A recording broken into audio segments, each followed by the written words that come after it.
আসসালামু আলাইকুম দ্বিতীয় শ্রেণীর শিক্ষার্থীবৃন্দ, কেমন আছো তোমরা সবাই? আশা করি তোমরা প্রত্যেকেই ভালো আছো। হাজির হয়ে গেলাম তোমাদের বাংলা বই নিয়ে। আজকে আমরা শিখবো হচ্ছে তোমাদের বাংলা বইয়ের পাঠ নং কত শিখবো বলো? পাঠ 9, 10 এবং 11।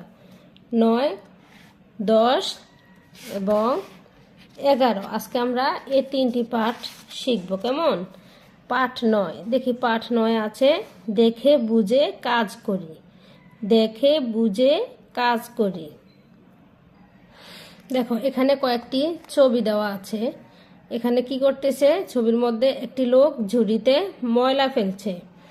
তারপর হচ্ছে এই পাশে একটি মেয়ে ছবি, এই পাশে হচ্ছে একটা ছেলের ছবি। 3 নম্বরে আছে হাত ধোয়ার ছবি। 4 নম্বরে রাস্তা পারাপারের ছবি। 5 নম্বর হচ্ছে সবার 4টা হাত একত্রে থাকা। এখন আমরা এই ছবিগুলো দেখে কি বুঝতে পারি সেটাই জানবো। এরকম ছবি দেওয়া থাকলে তোমরা বুঝবা যে তোমাদেরকে বুঝাচ্ছে ঝুড়িতে ময়লা ফেলি। ঝুড়িতে ময়লা ফেলি আমরা যেখানে সেখানে ময়লা আবর্জনা না ফেলে ঝুড়িতে অর্থাৎ নির্দিষ্ট একটি জায়গায় ময়লা ফেলব। টয়লেট ব্যবহার করি। এরকম চিহ্ন দেখলে বুঝতে হবে যে টয়লেট ব্যবহার করি, মানে সামনে টয়লেট রয়েছে। হাত ধুই। হাত ধুয়ে পরিচ্ছন্ন থাকি। আমরা সবাই জানি খাওয়ার আগে এবং পরে খুব সুন্দর করে পরিষ্কারভাবে আমাদেরকে কি করতে হবে? হাত ধুয়ে নিতে হবে। জেব্রা ক্রসিং দিয়ে রাস্তা পার হই। এরকম ছবি থাকলে বুঝবা যে তোমরা এই জায়গা দিয়ে তোমাদের রাস্তা পারাপার করার জন্য সুযোগ করে দিয়েছে। তোমরা রাস্তা চাইলে যে কোনো জায়গায় রাস্তা পারাপার হতে পারবে না। যখন দেখবা এরকম চিহ্ন দেওয়া আছে তখনই বুঝতে পারবে যে এই স্থান দিয়ে তোমাদেরকে রাস্তার এক পাশ থেকে অন্য পাশে যেতে হবে। কেমন? তারপর হচ্ছে 4টা হাত মিলেমিশে থাকি। এরকম হাতের সাথে হাত মিলিয়ে থাকা মানে আমরা সবাই সবার সাথে কি করব? মিলেমিশে থাকবো। তাহলে কি শিখলাম আমরা? ঝুড়িতে ময়লা ফেলি, টয়লেট ব্যবহার করি, হাত ধুই, পরিচ্ছন্ন থাকি, জেব্রা ক্রসিং দিয়ে রাস্তা পার হই, মিলেমিশে থাকি। তারপর শুরু করি পাঠ নং 10 যুক্তবর্ণ শিখি। এখানে দেওয়া আছে একটি বাক্য। কয়েকটি শব্দ মিলে কি হয়? একটি বাক্য হয়। আবার কয়েকটি বর্ণ মিলে একটি শব্দ হয়। এখানে তোমাদেরকে একটি বাক্য দেওয়া আছে, তারপরে একটি শব্দ, তারপরে যুক্ত বর্ণ, তারপরে 2টি বর্ণ। দেখছো? প্রথমে একটা একটা, তারপরে 2টা একসাথে, তারপরে ছোট একটা শব্দ, তারপরে পূর্ণ একটি বাক্য। এখন আমাদেরকে শিখতে হবে যুক্ত বর্ণ। যুক্ত বর্ণ মানে কি? 2টি বর্ণ যখন একত্রে লেখা হয়, যেমন ফাল্গুন, এখানে কি লিখেছে? ফাল্গুন। এখানে যুক্ত বর্ণ হচ্ছে এই লাল কালি দাগটা, ল নিচে গ, ল নিচে গ। এই যে যুক্ত বর্ণ হচ্ছে ল গ। এখন আমরা যদি এটাকে ভেঙে লিখি ল যোগ গ, কি হলো? ফাল্গুন। দেখো আমি যদি এখানে যুক্ত বর্ণটা চিহ্নিত করি তাহলে এই যে এটা হচ্ছে আমাদের যুক্ত বর্ণ, এটা হচ্ছে কি আমাদের যুক্ত বর্ণ। আমরা যদি এখন যুক্ত বর্ণটাকে আলাদা করি তাহলে ল নিচে কি হবে? গ। এই যে এটা হচ্ছে আমাদের 2টি বর্ণ একসাথে লিখলে সেটা কি বলা হয়? যুক্ত বর্ণ। এখন যদি আমরা এটাকে ভেঙে লিখি ল যোগ গ, ফাল্গুন। ল যোগ গ কি হলো? ফাল্গুন। লিখতে ল যোগ গ সংযুক্ত রস্যকার, ফাল্গুন। তারপর হচ্ছে স্কুল। স্কুল। স্কুল লিখতে কি?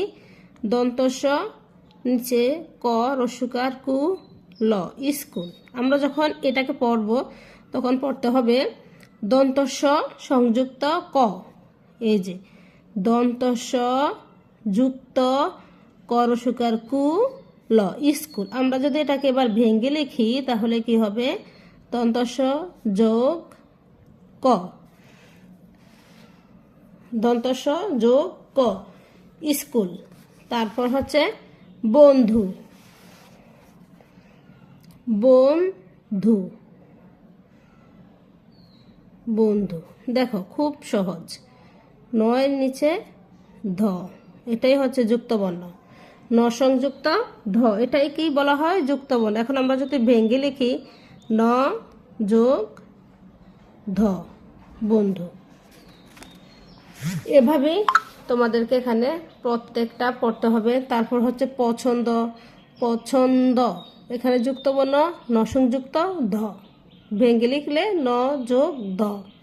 আবার ঘন্টা, ঘ মূর্ধন্য সংযুক্ত, এটা হচ্ছে দন্তন্য, এটা হচ্ছে মূর্ধন্য, মূর্ধন্য সংযুক্ত ট আকারটা ঘন্টা, এটা যুক্তবর্ণ হচ্ছে ন সংযুক্ত ট, মূর্ধন্য যোগ ট। রাস্তা, রাস্তা লিখতে দন্তস্ব সংযুক্ত ত আকারটা রাস্তা, এটাকে ভেঙে লিখলে স যোগ ত। তারপর হচ্ছে রান্না, ন সংযুক্ত ন, দুইটা ন একসাথে লিখলে সেটা হচ্ছে ন সংযুক্ত ন, ন যোগ ন।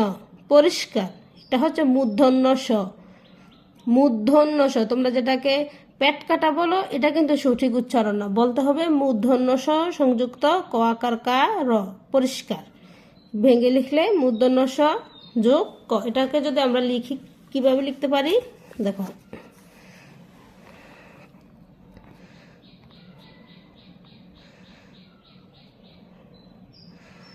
পরিষ্কার,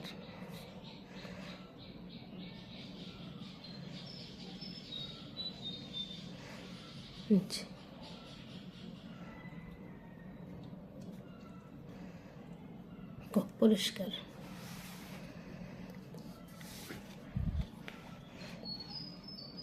তাহলে এখানে কয়টি যুক্তবর্ণ দেওয়া আছে? ফাল্গুন, স্কুল, বন্ধু, পছন্দ, ঘন্টা, রাস্তা, রান্না, পরিষ্কার। তোমরা অবশ্যই বুঝতে পেরেছো আশা করি।